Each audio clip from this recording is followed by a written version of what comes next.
Hi,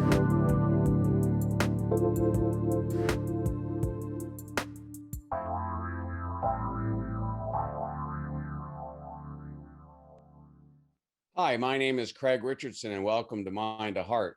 In this show, we take a journey from our logical, critical mind to the powerful heart center, where real transformation occurs. My guests help us understand our journeys by telling us about their paths and lessons they've learned along the way. They say that God is love and that we are made to love. It's the greatest experience we can have here on the earth plane. And from testimonies of those who have had near-death experiences, it's the most awesome part of the other side as well. Yet, as the famous proverb notes, every rose has its thorns. Closely related to love is suffering. The two inevitably go hand in hand. And the more we open ourselves up for love, the greater and the depth of the suffering. The Christian faith is predicated on a concept that God's only begotten Son died for us. Suffering is intrinsically linked to the story of Jesus. And there's nothing more powerful than the Michelangelo sculpture, the Pietà, which shows the Blessed Virgin Mary holding her son moments after his crucifixion. And what could represent both sides of love more powerfully than a mother cradling a deceased child? My guest today is no stranger to the rose of love and the thorns of suffering. In 2005, she was merrily going on with her life until one tragic day when she came home to find her former husband, Steve, dead after taking his own life.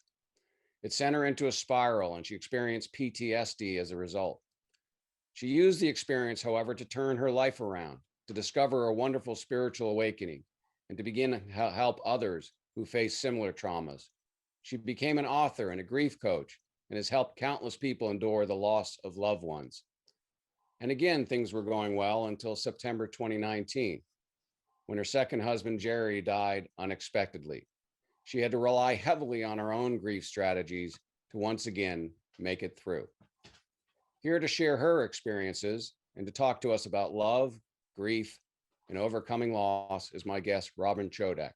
She's also written a book, Be Gentle with Me, I'm Grieving, which we'll hear about as well. Robin, welcome to Mind to Heart. Hello, Craig. Thank you, Craig, for having me on your show. I really appreciate being here with you, and I appreciated that beautiful introduction. And just to say, when you talked about Christ and the child and the love and the suffering, I just want to say that I echo that exactly, because I believe that the more that you love, the more and the greater your suffering will be. And I'd just like to say to everyone that's joining in today, thank you for being here with us. And I am very sorry for any of the losses that you have encountered in your life. I'm glad you're here. I believe that you are here for a reason with us, because we are always giving and receiving messages. And I hope that this interview will bring you some solace and begin your journey of transformation. Well, thank you too, Robin. It's great having you here, and what a story, and I'm looking forward to getting into it. So, I'd like to start back in 2005. Maybe give a little bit of background as to what where you were in your life, and then bring us to that tragic day that when you discovered Steve. Wow, it's a big story. But actually, in my book that I wrote, Be Gentle with Me, I'm Grieving, I talked a lot about my prior life before Steve. And I didn't really get to work on my past grief and losses until his death. So that's interesting what happens. A lot of time, grief is just stuffed down, it's not processed, and it's not until you experience something very traumatic that you're able to move in and begin to process that grief. So for me, my childhood was difficult. I didn't have a father present all the time. So I was the oldest, and I took care of my siblings. Mm-hmm. I, was the mom at like 12, 13 years old. And it was tough. My mom worked to support us. And what ended up happening to me is I found myself with child, as we could say, Yeah. or pregnant, unwed at 16. And that was actually my first grief experience, because it was then that I realized at 15 that every choice I make is going to have a consequence. And here I am at 15 years old. What do you do? What do you do with that kind of situation and experience? And my mom, she was just such a great influence. She said, these are your choices. There's abortion, there's adoption, there's you marry the father, you stay at home with me. We have the baby. Well, I chose to marry the father. Mm. He was willing, and so I did what I could. I became a mom at 16. And so that was a whole experience, a whole lifetime. I grieved my childhood. I was I going to grieved. say, I think one of the biggest things out of that, and anybody who grew up in a non-ideal situation, particularly in yours, where you were thrown into being one of the parents, sounds to me, and maybe you're still working through this, but the first thing, the most significant thing is grieving the loss of a childhood. You never had one. Right, exactly. So there was a lot of the point I'm making is there is a lot of loss, but I didn't really begin to, I mean, I worked through a lot of it, as I, grew older. But when Steve died by suicide, that's when I revisited everything. And so I ended up ending that marriage. And then later I met Steve, who was my soulmate, and everything was just, hunky dory, beautiful, euphoric, right? Right. We had a couple years together, and then he gets diagnosed with cancer. Oh, so Now, prior to Steve, and I want to talk about this loss as well, because this is very significant. So prior to Steve dying, I also lost my sister. ugh, She was 16 when she was diagnosed with bone cancer, wow. and she survived for 4 years. Now, I was already married and out of the house. So, again, that was a situation where I had what they called a delayed grief. So, I didn't process that grief till to many years later. So now here I am, already so much grief. And then all of a sudden, I felt like, wow, God has given me a second chance in life. I meet this man. I'm so happy. It's what I thought life should be, right? Well, Exactly. then he gets diagnosed with cancer. Well, then that's a whole new, you can just have one show talking about cancer, okay, and what people go through and all the emotions and everything else. You can dedicate one show. So I'll just sum it up. I mean, it was a very difficult time. We didn't think he was going to live. They did not expect him to survive. He went through radiation, chemotherapy, full body radiation, head to toe, and a bone marrow transplant back in 2005. Now, that I believed really changed him. Okay, so they expected him to be dead in Yeah. 3 years. Well, guess what? He beat the odds. He was alive 5 years later. Wow. But and then people would say to themselves, well, gosh, what a great story. This man, I beat the everything, he's in odds. his 40s. He survived this cancer. He's a statistic. And you would think, wow, life is great. Well, he began to get depressed, kind of hid it from me to a degree.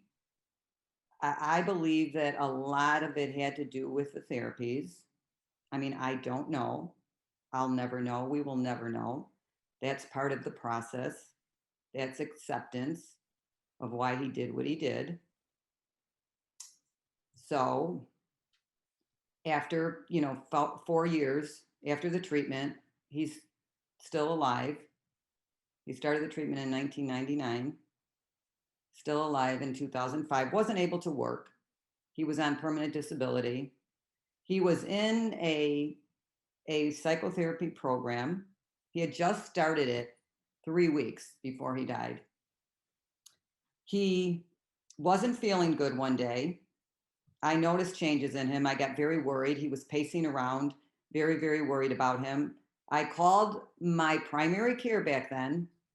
They could not, you cannot admit a patient to the hospital. He had to admit himself. He said wasn't feeling right. He wanted to get help. He says, I don't feel right. I Right. want to get help. I said, okay, great. Let's go to the hospital. And we went into the psych ward and they admitted him. They kept him in for 2 days. He came home.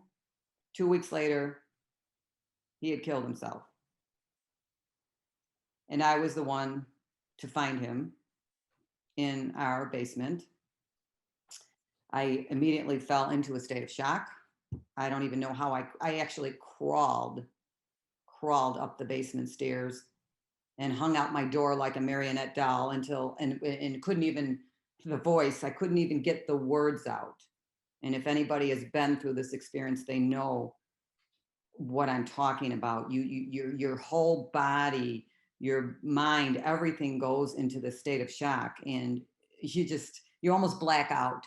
But for some reason, I was able to crawl like Yeah, a, it like puts a you in a state of shock, really. I mean, you're in a state. I yeah. mean, if you've ever in a car accident, all that, so you sort of you go on autopilot, I guess. That's all you because you can't Yes, function. exactly right. You don't know how you do these things and how you survive, but you do. And then my neighbor came and he was able to, call the police and everything. And I just did I didn't couldn't believe he was gone. It was just such a shock because here was a man that was fighting for his life. Right.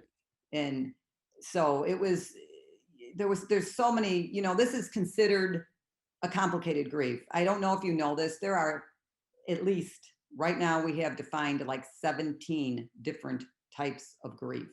This is falls in the range of a complicated grief and a traumatic grief. Yeah. Yeah. So this was the type of grief that I had to deal with. And I know there's going to be many people watching this because I have a whole following of suicide survivors and they can relate to this. Yeah, But my message it's is of it's hope. so hard on the people that are, obviously left behind. And we're going to take our first break here in a couple minutes, seconds here. But um, when we get back, I'd like to maybe pick up there and then get into, what obviously how that impacted you. You mentioned PTSD in the summary, and then most importantly in the next segment, what steps you took to start climbing out. So we'll pick up there in our next segment when we get back.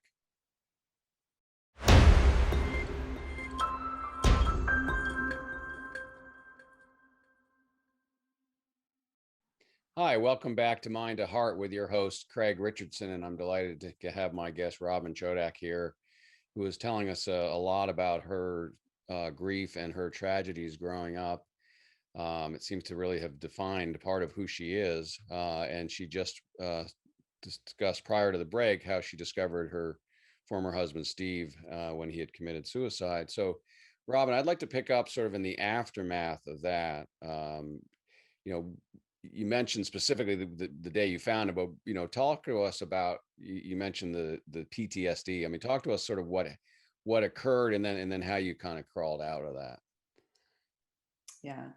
So at the time, I was working as a computer systems analyst, writing computer code. That was my job for 25 years. And my brain just wasn't working as it should. I couldn't think. I couldn't imagine even trying to go back to work. So I was fortunate to be able to take a leave of absence from my job, and that was when I really had the time to process some things.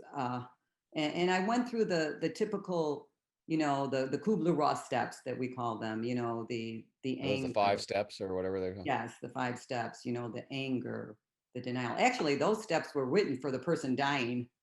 Oh, is that I don't know right? if a lot of people don't know that. No, I always thought it was going through a No, it was heartbreaker, for the usually the ones I think of when you get dumped or something. But right, but then they were able to be transferred onto us because we go through the exact same stages as the person that's dying and knows they're going to die.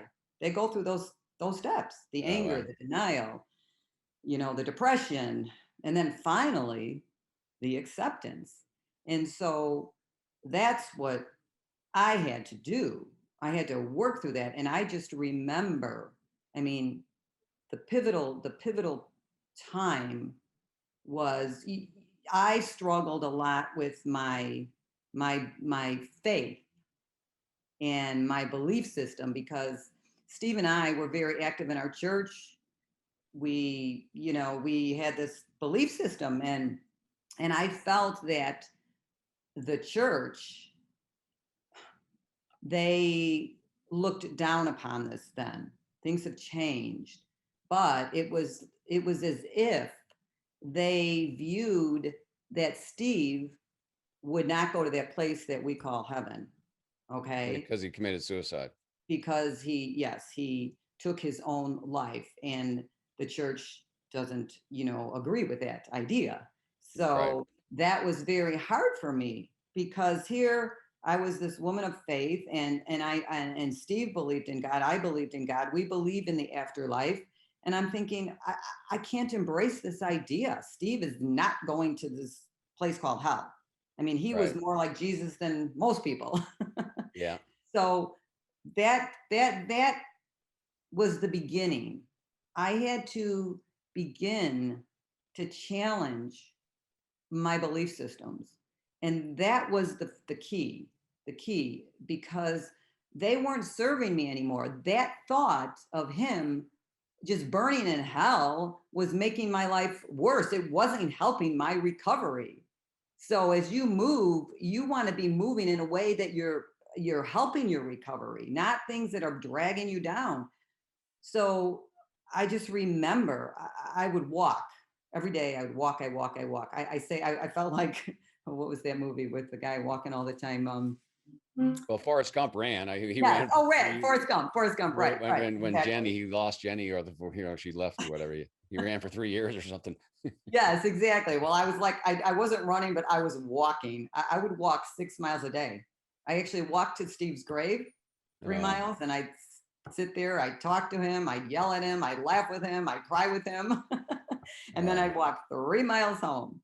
But that was the time. It was this transformative time, because I just remember saying to God, I want you to do a lobotomy on my head. I want you to take everything out, every belief that I've had, everything that doesn't serve me. And I want you to begin to fill it with new stuff. And I just allowed that to happen. And lo and behold, it's amazing how these things work. Everything was just coming to me. Things that I need. Did you ever get mad at God? Oh, absolutely. Yeah. But, I said, hey, God could take it. I'm not going to serve a God who can't take that, right? I Well, I mean, was thinking, I mean, and you mentioned earlier, not only with Steve, but all the things that you had to deal with. I mean, did you have a pity party and say, why are you doing to this me? I'm trying to be a good person. I'm trying to follow the tenets of the faith, and this is how you treat me. well, to a degree I did, but I guess I felt more like I was part of this collectiveness, and I wasn't the only one suffering. Mm-hmm. And I felt part of the whole. Okay. And so many people were suffering. And I watched my sister suffer as a Right. young girl, and she was like an angel. She never said, why me? She was my greatest teacher. Mm-hmm. She suffered for 4 years, and I never heard her say, why me? Why me, God? So she was a teacher for me. Wow. I've had all Powerful. these mentors.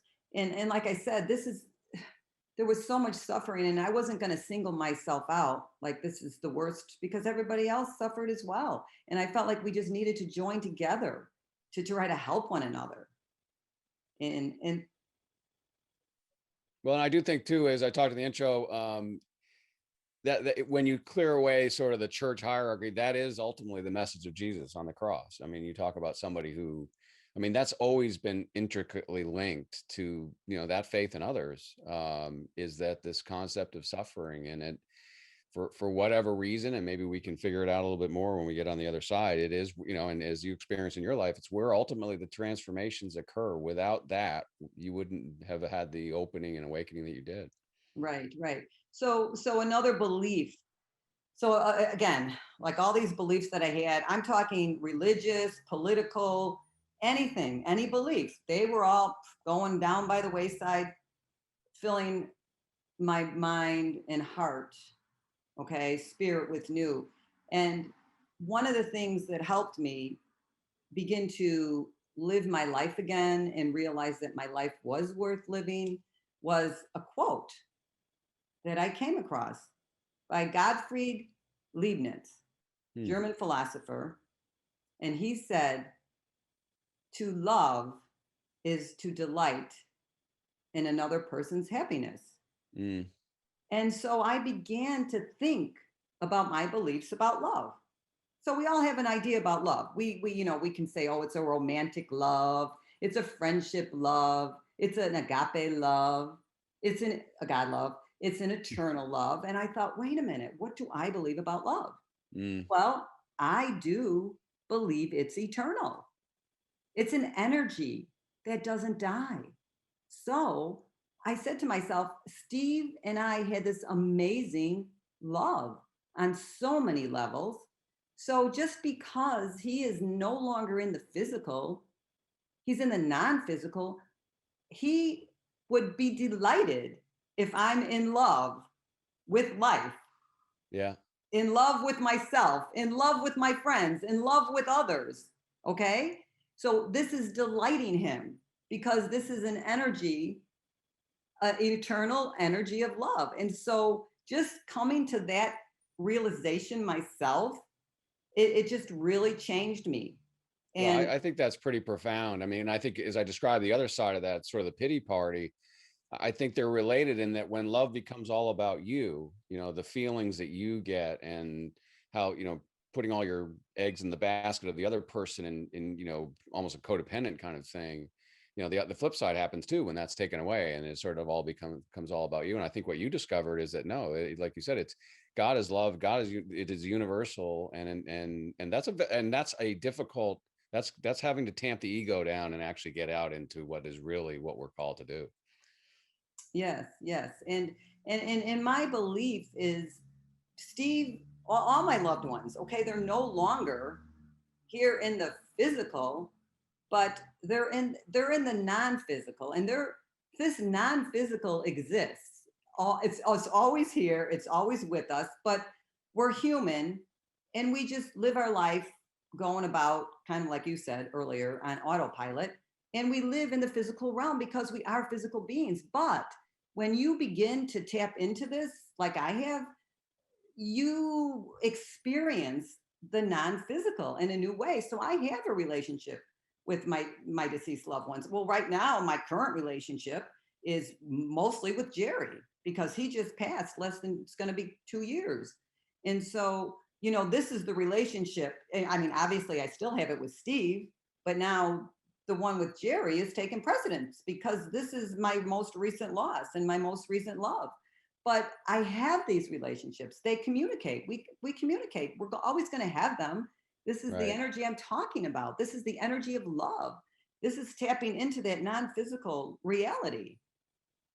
Yeah, that's very powerful. And we're going to take a break here again in a few moments. I want to get into, as you started getting into sort of the spiritual awakening, which is beautiful, that you had and discovered, and then how, and I think, and I guess I know partly now because you've discussed this power of love, but how that you felt that not only were you personally having this awakening, but that you were going to help others that had come in, where you became, you did some writings, you were an author, and then, became a grief coach. So when we get back, I want to get into that a little bit about how you made that. And I can obviously tell that had a big, helping others is always a way for us to help ourselves. So when we get back, we'll talk a little bit more about that.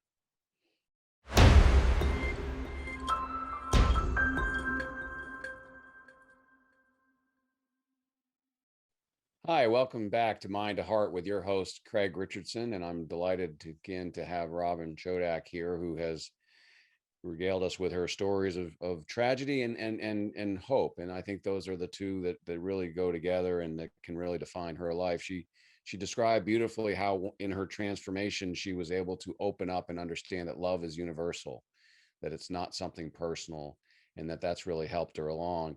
And Robin, before the break, I mentioned that it'd be nice to now to discuss how in the aftermath of your own awakening, how you discovered that your calling was to help others as well. Can you walk us through a little bit of that and how that happened and what you did?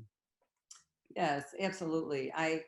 Well, first of all, after Steve died, I started writing. I was journaling, and that is very, very therapeutic. That's one of the things I always teach and recommend to my clients because it's a way to just really get things out. Okay, those deep, deep things. And I started writing, and actually, the writings were initially letters to Steve. Uh, I wrote every night to him a letter. And it was just me speaking to him, talking to him, telling him my feelings. And then later, I started writing about our life together. And so now I'm recalling all the wonderful moments. And so it was very therapeutic and very good. And then I realized I wanted to put this into a book. So I started a memoir, which is not really published yet, but that was okay because it was meant for me to write the book about Be Gentle with Me, I'm Grieving. And I specifically wrote that book because as I processed my grief and worked through the suicide, I went to suicide support groups. I actually became a suicide facilitator later on, but I needed the support. Okay. When you have a tragedy and a traumatic grief, you need the support. So I am an advocate of support groups. I highly recommend them. They're necessary. Either, any kind of support. It's a life coach, like a grief coach like myself, a priest, a support group, anybody, you need that support. Okay. Especially after a traumatic grief. So anyway, I started, to do this writing, and that was very therapeutic. And then I just began realizing that, you know what, there's other people like me mm, that can benefit from writing and doing these things that I learned, especially about our belief systems, and then beginning to think differently, think in new ways, think about love, examine your beliefs. What do you believe about love? Okay, so I was learning these things along the way on my journey, and I put them in the book. But the book about Be Gentle with Me, I'm Grieving, I felt at the time in 2005, there was not the suicide awareness that there is today. And back then, I called churches, I called places, I could not find support. yeah, I it could was not, still kind of taboo even then. It was, because of what you said, the doctrine of the church is that that's a no-no, and people right. didn't want to talk about it. So it was very difficult. And I finally found, you're going to appreciate this. I finally found something presented by Catholic Charities. Oh, wow. And I called and I said, well, I'm not Catholic. Can I come? Will you support me? And yes, and this was a wonderful man, Father Ruby in Chicago, who's kind of spearheaded the whole support group for suicide survivors. Mm, So because we as a survivor, we felt very, very misunderstood. Like no one could really understand what we were going through unless, they went through it themselves. And I you never wish that upon anyone. But I realized along my journey that people would say and do inappropriate things. And it was only because they weren't educated on how to right. deal with the grieving. And so, therefore, I realized early on it was up to me to forgive them, and Yeah, they were forgive. probably scared too and indoctrinated with the same stuff, and Yeah, it's really hard. And forgiveness is a big part of any recovery program. Anytime you're moving through and transforming, forgiveness is necessary. And there's these, everybody's heard of PTSD. right. Okay. Well, a lot of people haven't heard of PTG. And I talk about this in my books and my online courses. So PTG stands for post traumatic growth. Now, this was Right. coined in the 1990s by two psychologists from the University of North Carolina, Tedeschi and Calhoun. So they studied, war victims and things like this. And they realized that there were people that actually elevated, transformed after a traumatic experience. And so you say, well, how does that happen? Well, I can tell you because it's happened to me. But there's indicators, okay? So for instance, they look for five things. They look for, what is your appreciation for life now like? Okay, so once you have this appreciation for life, that's an indicator you're on your way to transforming growth. They look at your relationships. How are your relationships? Well, I'll tell you, for me, I was so grateful that I had the people still in my life, that Hmm. I had a mother, that I had a father, that I had a daughter, granddaughter, my friends. It's like you have this gratitude for the people Yeah. that are still here because you just lost someone. And then they look at your personal strength. Okay, so you realize that, wow, I've got this strength now. Where's this coming from? I'm. It's like, wow, and for me, yeah, it comes from inside. It comes from that spiritual, that divine, that divinity within us. And then we have that transformation. We have that spiritual transformation. So that's what PTG, Yeah, post that's traumatic very growth. powerful. And again, I just mentioned this during the last segment. So I do think that the biggest challenge to all of that is to get ourselves away from our own ego, or whatever you want to describe that, because I do think that human nature initially, when anything like that happens, is why me? What did I do to deserve this? And what was that book that something, good, when bad things happen to good people? Like that was a big thing Yes, for a while. And yes, I yes, think what's remarkable about your story is that you were able to, and maybe I'm sure you had those moments, but you allowed it to do is to open yourself up, like you just said, to the divine within. And yes, I think that's a message that's very powerful with people, because I know I've seen people who've lost children and all that, and they're shell shocked. They don't know what to do. yes, yes. Well, my mom, I mean, she lost her daughter. Right. I lost my sister. And absolutely. This is the normal part. You will say, why me? I mean, you will, but you're not, it's a matter of, you can speak it, but are you going to live it? Yeah, Okay. Are that's a you good going to point. become the victim? But of course, it's the normal process in grief. You just like you are put into a tailspin and you go into shock and yeah, this is not your life. This is not what you wanted. And you're angry. And this is part of the normal process. But, you know, as as you begin to move and process your grief, and if you want that transformation, you talk about, and I forgot the one I didn't, it's the other fifth thing they look at is new possibilities. So now you believe that you can have, there's new possibilities in your life, and that is so true. So what I teach is that yes, there are new possibilities, but you know what, you have to do the work.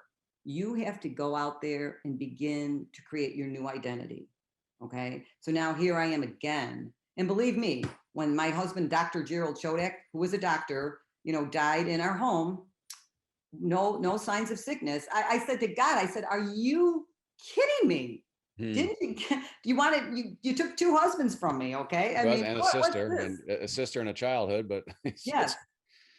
It's like, are you kidding? But again, it's like, see, I understand that there's more. Okay. This is the reality of what happened. They're gone. I have a non-physical relationship with them. I'm still here in the physical. I have a purpose. I have friends and family that I still want to have relationship with here. And I want to live the best that I can now. Okay. Every day I wake up and I say, thank you, God.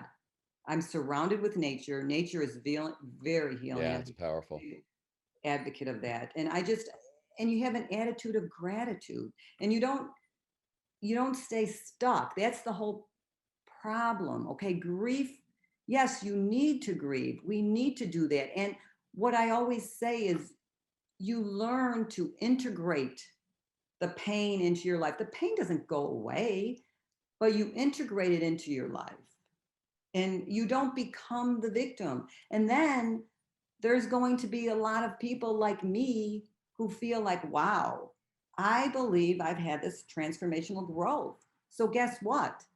I want to give a message. I want to write a book, or I want to become a grief coach like Robin. And actually, they can. I'm going to be certifying, just so you know, it's going to be coming out soon. I have a certification program. So if there's people that do want to become a grief coach, I will certify them Oh, great. and they can open up their own business, because that to me is the best way to help people. Because I always say to myself, what can I do to best serve people? Yes, I do one-on-one coaching and I help people transform, but that's a small segment of the population. And then you write books. Well, so many people are reading the books, but I feel if we have more bereavement coaches, grief coaches to help people, wow, that's going to make a difference. Yeah, no, that will be huge. And we're going to take our final break here. And you mentioned it, and I want to pick up sort of with Jerry in 2019 and sort of where Robin is today and how you've folded that into, really what is a remarkable life so far, and with both, as I said, tragedies and opportunities. So when we get back, we'll kind of pick up there and then some final thoughts and messages you have for the audience.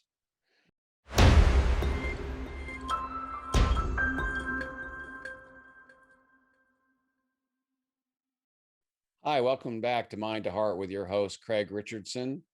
We're in our last segment here with my guest, Robin Chodak, who's been telling us about some of the trials and tribulations she's been through, and then how she's made that or turned that into a wonderful spiritual awakening, and now is helping others. And Robin, before the break, you touched on your second husband, Jerry, or second tragedy, I should say, and just maybe tell us a little bit about that, and then where that's taken you, since. I mean, fairly recent, right, within the last 2 years. So Yes, yes, I would like to talk about that because my husband was an amazing person.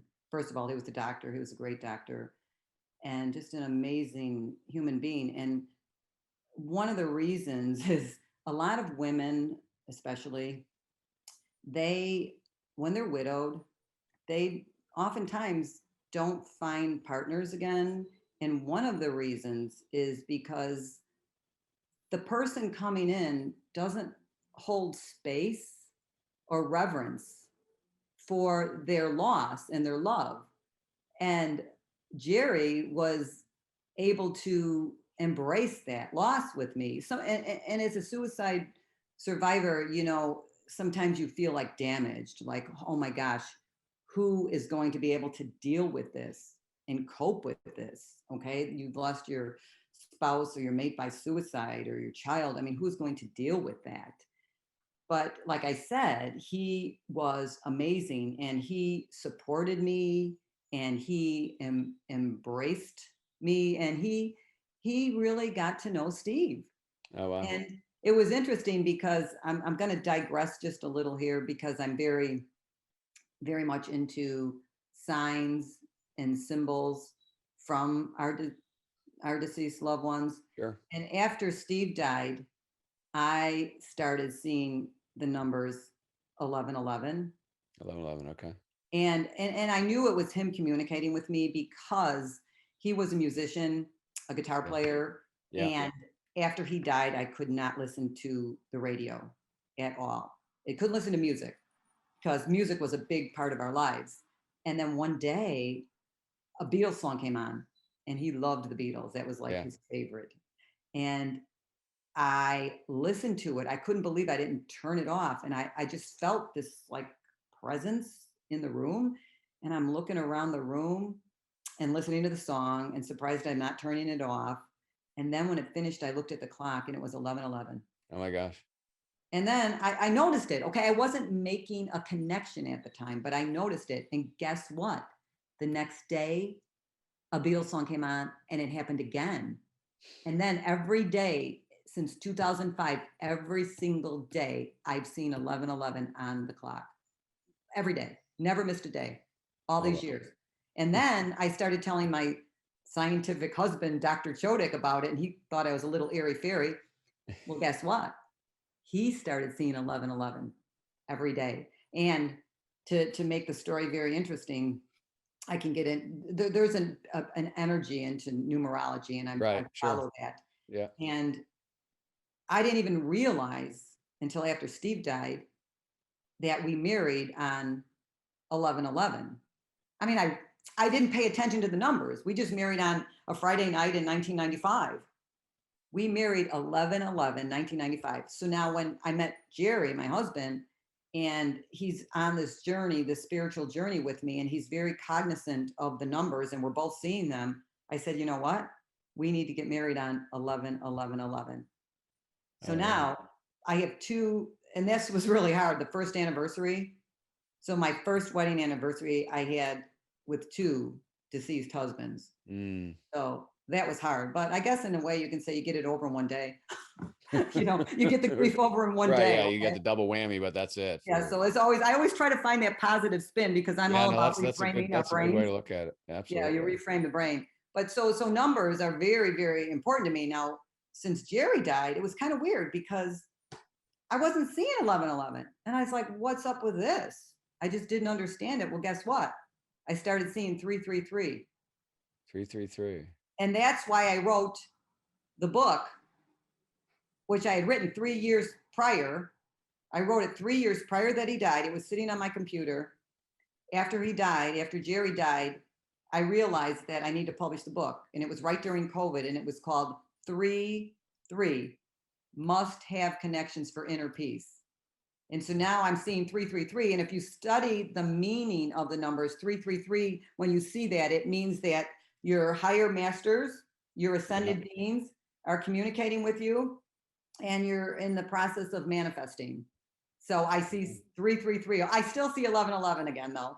And I see 333 a lot. So my vibration is, I'm in tune to this non-physical connection with Sure, my being. absolutely. No, there's, Yeah. and the numbers are huge. I mean, Pythagoras knew that. I mean, Oh everybody yeah. knew that. I mean, the ascended masters, absolutely. It's interesting that with Jerry that he was a doctor, but you were able to move him out of that sort of mainstream scientific thing and start to accept things. I mean, that's, Yes. I Yes. think we're missing some of that in our own schools of thought today. Unfortunately, we need more of the metaphysical. And Hmm. so you're doing okay then? You've got, a couple years into now or almost into losing Jerry and Yeah, it's again, this is what I would say, to the viewers. When you lose someone, especially tragically, you just think your life is over. I mean, and that's understandable because you have this whole separation, the soul and the physical body, and you just feel it everywhere, and in your hopes and your dreams and everything is just shattered, and you just feel that it's over and your life is never going to be good again. But I'm here to tell you that it can be, because I've done this not only once but twice. And I do have to say that, yeah, I've learned so much that, yes, knowing these things logically in my head definitely has helped me, but it still doesn't take away the heart pain. Yeah, you yeah, still have that pain, but I'm not doing the self-sabotaging things that most people do. right, I'm self-medication or processing. whatever it is. Yeah. Yes, I'm processing differently. So yes, our experiences in life constantly teach us. And so, yes, I learned a lot from all of my tragedies. And yes, they have served me, but it doesn't take away that loss and the love. But again, what keeps me going, and this is always what keeps me going, is my belief system. And that is my belief about love. That is my belief that I know that they're with me. The energy is there. They send me signs. Mm, So I'm very in tune with the non-physical. And everybody has this opportunity. I mean, we all do. I mean, I always say we are our own best psychics. Okay. there's a knowingness. If we open up, if we allow ourselves to quiet our minds and to listen, okay, listen to spirit, let spirit guide you. It's the beginning of that transformation. And you can, you can be happy. And you know what I always say? You deserve it. You deserve to be happy. Well, And my message. that's a wonderful message, and I was going to actually ask you as we have about a minute left or so to wrap that up, what you thought, and I just think you just did it beautifully. That we deserve to be happy. We have this intuitiveness within us. I think one of the things that these tragedies do is they strip away a whole bunch of other stuff, and you're left basically raw, right? And then at that point, that's when spirit can come in and really work with you. Robin, I want to really thank you for being part of my show. You were a wonderful guest, right along the lines of the kinds of people I love to have on here, because it's all about journeys. I really recommend that people, track you down and find your books and find you online. Is there a website or something you can give us before we close? Yes, absolutely. It's very easy. It's my name, Robin, Robin Chodak, CHODAK.com. And on my website, you'll find my books. I have 3 books. I have 3, if you like to take online courses, I have 3 online courses on a platform called Udemy. And soon, if those who are interested in becoming grief coaches, stay in tune with me and sign up for my email list. And when that certification is ready, you can, if you're so called to do so, you can become a bereavement coach as well. And I just thank everyone for just joining us here. And I wish you much love and happiness on your journey. Thank you. Great. And thank you all for joining. I appreciate it. God bless. Thanks for listening to Mind to Heart with me, Craig Richardson. My path has led me from the Protestant and Catholic churches, as well as studies in alchemy, mediumship, Eastern philosophy, and most recently, Edgar Cayce and transpersonal psychology. As an intuitive life coach, I am ready to guide you to an amazing life. For more information about me, visit craigericardson.com.